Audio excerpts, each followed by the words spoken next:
I didn't know what to do because, you always hear you don't want to be a rat. You don't want to turn on anybody because at that point, you're your own throat in the department. If I give him up for giving me money that he stole from a job, no one will ever work with me again. I'm Ken from the 7-5 documentary, and I'm chatting with Stacks.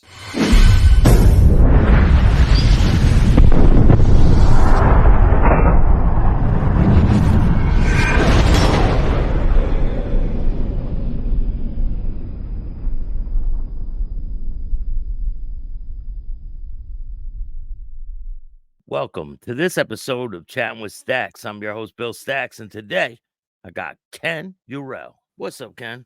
How's it going, Bill? Good to be here. Things are pretty good. They're great. I appreciate you taking the time. Absolutely. Yeah, you have a wild story.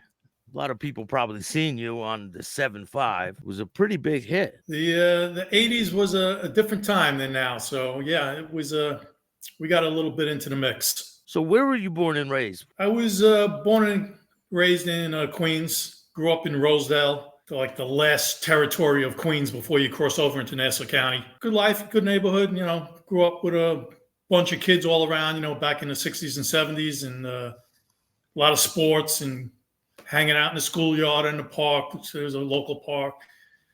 Pretty straight, decent life, and then ended up joining the police department by the time I was 20 years old. Is that what you wanted to do when you grew up, is be a police officer?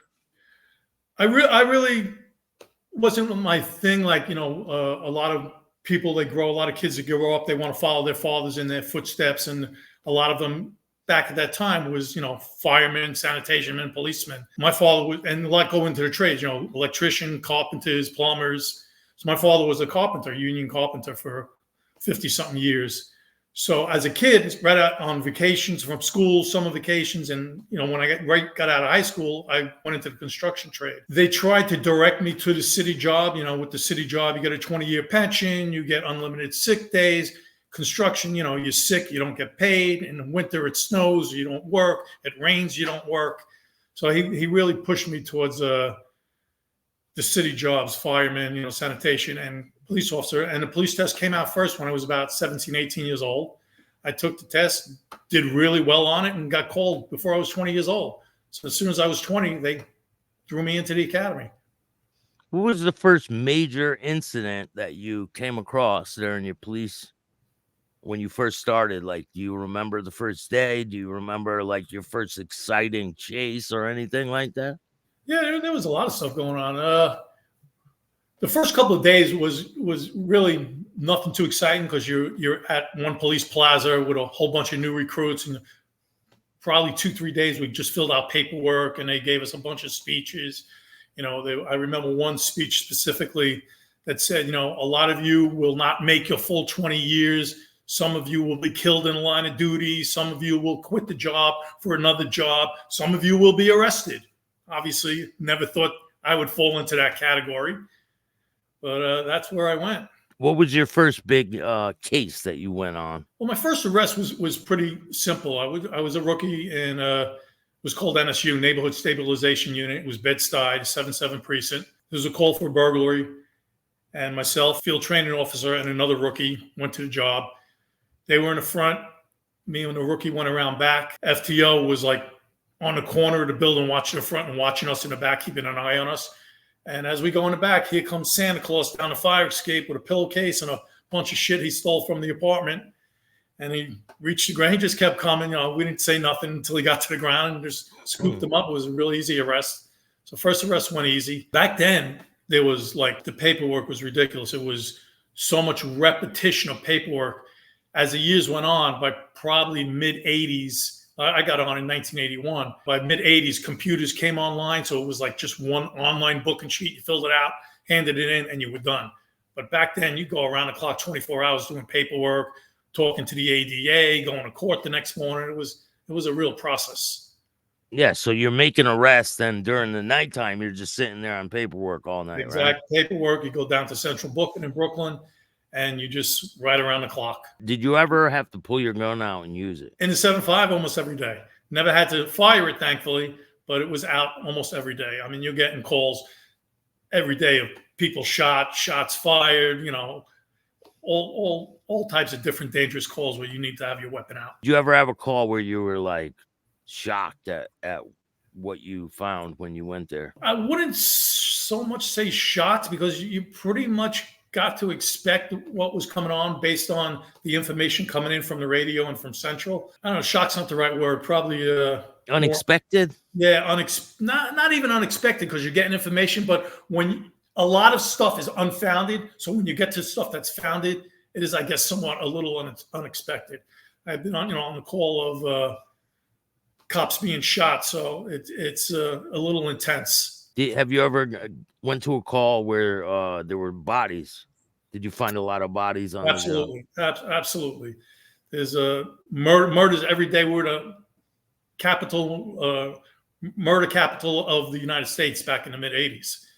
I mean, more murders in that little spread. And it's not like, you go across the country and you got precincts that are the size of a city. We're one little small precinct in Brooklyn. There's probably, 20 different precincts in Brooklyn.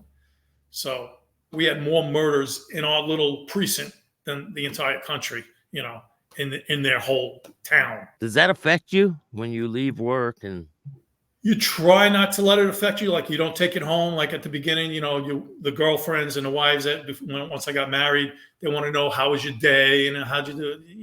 You don't tell them about it. You don't share it. You don't want to share it. You don't want to relive it. If most of the time, I would say, once you're working nights, 4 to 12, 4 in the afternoon to 12 at night, you're not going home. Usually the family's all asleep.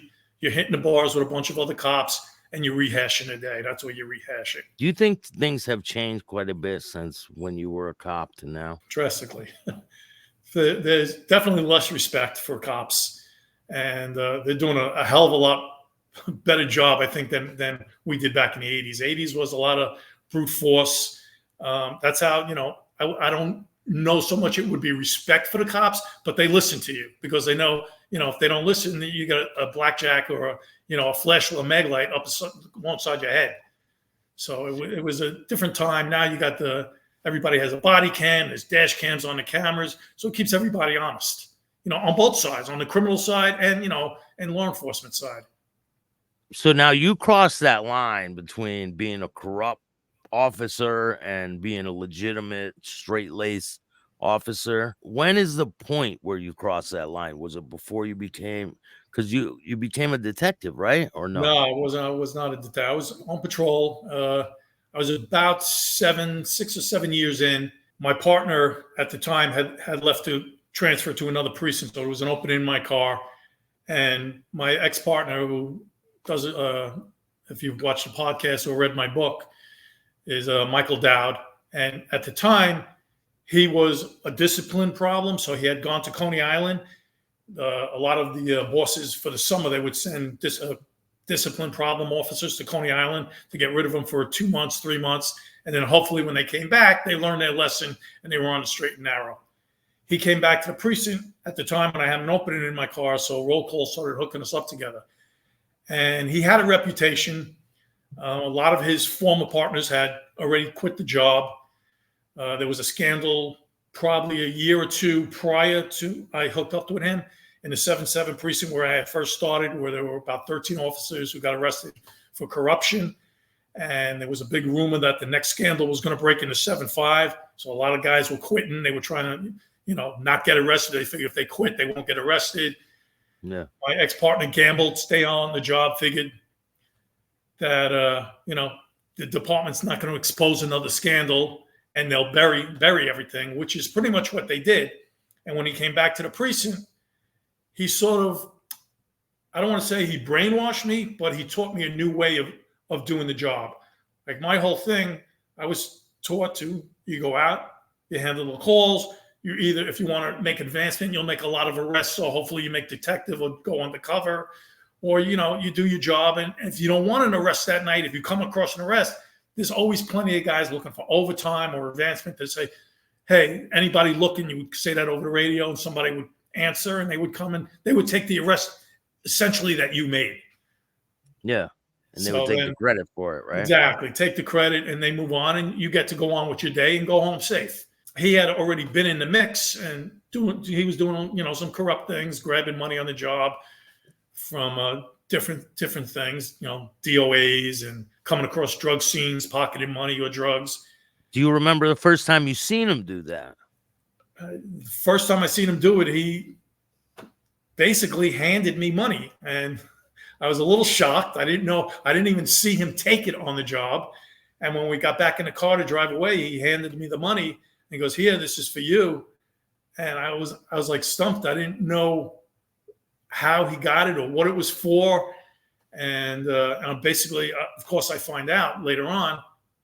But at that point, I didn't know what to do, because, you always hear you don't want to be a rat. You don't want to turn on anybody, because at that point, you're cutting your own throat in the department. If I give him up for giving me money that he stole from a job, no one will ever work with me again. My lockers will be busted open, thrown in the showers. I'll have flat tires every time I go out to the parking lot to my private vehicle. So you don't want to do none of that. So I was a little confused on what to do. I can't give him up, cut my own throat. I can't just turn him in and say he came across it and not involve myself. Yeah. So I got to accept him. I guess I could have said, "No, you keep the money," and kept my mouth quiet. But I was too shocked at the time. I mean, he basically put it right in my hand. How much was it? It was $100. He stole $800 from the job. And when we left, he fished around in his pocket and pulled out a $100 bill and gave it to me. And later on, he claimed he split the money with me, which obviously he didn't. But that's how he broke me in. You get that first $100 bill. What are some of the other things that you've started to know? Because that was the first time you ever noticed any corruption. Right. Was there any other officers? Well, I have noticed corruption before, but I wasn't directly involved. Like, I've been on jobs where there's money and cocaine on the scene, and some of it's going missing because it's not all being vouched back at the precinct. So somebody grabbed it somewhere. I know it wasn't me. I know it wasn't the partner I'm with at the time, but it exists. Yeah. And that was the first time that I became involved in it. So from that point on, now I'm guilty as if I took, $100,000 as $100 is the same difference. There's no difference in the eyes of the law. Now I'm a criminal. And now when we go on jobs, now I'm actively looking with him. It's just like opened the light switch in my head. Can you walk me through any of the times where you found a lot of money or drugs and you guys took it? Can you walk me through that day? Sure. I'll give you one example. There's a time when I told the story in the documentary. I'm sure my partner did too. They edited it out. I mean, there was probably 400 hours of tape edited down into 90 minutes. So this story wasn't there, but it's in my book. Make sure you go buy his book. I'll put a link for your book. Yeah, definitely. Betrayal in Blue. So this story's in my book. My partner and I are driving around, and a call comes over the radio, shots fired. As you become a veteran officer and you work an area for so long, you'll know calls that are consistent with a location, that it's a normal call, or inconsistent. If it comes up at a location, that shouldn't happen there. So a call comes up, shots fired in an area where normally there's no crime, nothing happening. So we know it's probably a stash house. Somebody went there and robbed the place. We pull up, and it's nowhere near where we are. So we start racing to the scene. And as we come up to the corner, there's a rookie foot post standing on a corner. I had no idea what was going on. He's just standing there, twiddling his thumbs, twirling his nightstick. And we race past him, probably about halfway down the block, step up to the front door. And at the front door is partially open, and there's a dead body right in the front door. Shot in the head, and we step over him, start clearing the ground floor, make sure nobody's in the apartment, no robbers, no bad guys with guns. And as we're doing that, you hear people from upstairs calling, "Help us, help us, help us." So as we go upstairs, it splits off basically to 3 rooms. At the top of the stairway, there's a room going straight. Then as you make the right, there's a room straight ahead, like a small little bathroom. And then you make almost like a U-turn and go along the landing. There's a bedroom in front of the house. So my partner goes that way, and I go to straight where the people are calling for help. We find out it's 2 other people that were in the apartment, and I clear them. There's no weapons or nothing. Find out they live there. And then I go to see what my partner's doing, and he's in this front bedroom. There's an open safe. He's rifling through the drawers, the dressers. the people that came there, they robbed the stash house. They killed the guy. They grabbed what was in the safe. But as we're rifling the room, he's going through it. And now I'm watching the door because now other cops are showing up on the scene. And under a mattress, there's 2 guns. In the drawer, there's 2 ounces of heroin we grab. And he puts the 2 ounces of heroin in a paper lunch bag. And other cops, an anti-crime cop, is coming to the scene. And he wants to come into the doorway. And I close the door in his face. I go, we got this room. There's some people in the back room, some civilians. Go check on them. So as he goes to check on them, we're finished rifling the room. And now we're coming out of the room, going back to the top of the stairway. Here comes a sergeant walking up the steps. And sergeants, it's weird because they basically don't care what's going on at the scene. They don't give a shit anyone's shot. They don't care about, arrests being made or somebody injured. All they want for you to finish up with what you're doing and go out and handle more jobs. So he comes back and he's like, what are you guys doing here? I was like, we're leaving, boss. We're going out to handle more jobs. He's like, good, because radio's holding 10 jobs. So he didn't give a shit. So as we're coming around, there's a garbage pail, like an outside garbage pail at the top of the stairway. And it's filled with garbage. So Dowd's got 2 ounces of heroin in a brown paper bag, and the boss is coming up the stairs. So he places the heroin, the garbage bag, on top of the garbage, the lunch bag on top of the garbage. And we circle around, and as we're passing the boss is against the wall, and we're coming down against the banister. Dowd reaches back over the banister, grabs the lunch bag with 2 ounces of heroin, and out the door we go. So he was a slick guy, Dowd. He could sell ice to an Eskimo. He was very smooth. I mean, again, he was doing it for so long, it was just almost like second nature to him to do that. It was all in one smooth move. Put the bag down, turn, reach back over, take the bag, and continue on his way. And, then we get out in the car, and I'm like, dude, what the fuck is wrong with you? The boss is right there. And he's like, he don't give a shit. He was happy you told him we're going to go pick up more jobs. And then we leave the scene. We go to an intermediate that we have in the neighborhood that we know is a drug dealer. Tell him to find someone who's a heroin dealer and put the heroin out on the street. And then the money comes back to us. How much money did you guys get out of that one? For that, it was small because it was drips and drabs, and we didn't even really know too much about heroin. So the guy came back and told us, they were getting sick off it, so I really couldn't sell it. So he could have been beating us. We don't know. Most likely he was beating us for the money, but he gave us small bits, drips and drabs of it.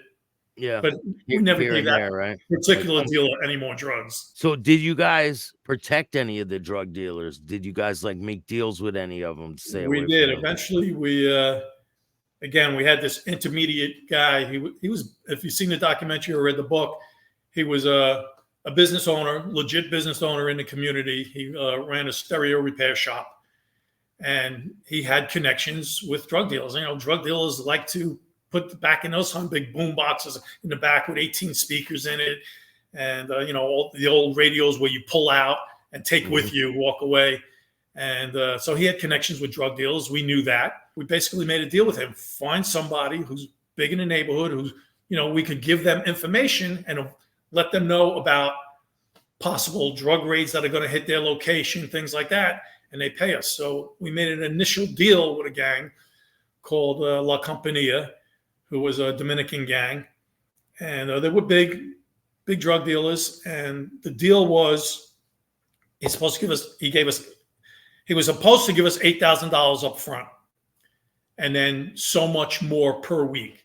The initial deal, he only gave us $7,400 for some reason. So I don't know if he miscounted, which is highly unlikely, or he thought he could beat us for a couple of hundred, or maybe his runner pocketed a couple of hundred. Maybe our intermediate pocketed a couple of hundred. I don't know. But it caused a rift between us and this first drug company. We decided not to continue on with them after we took the money.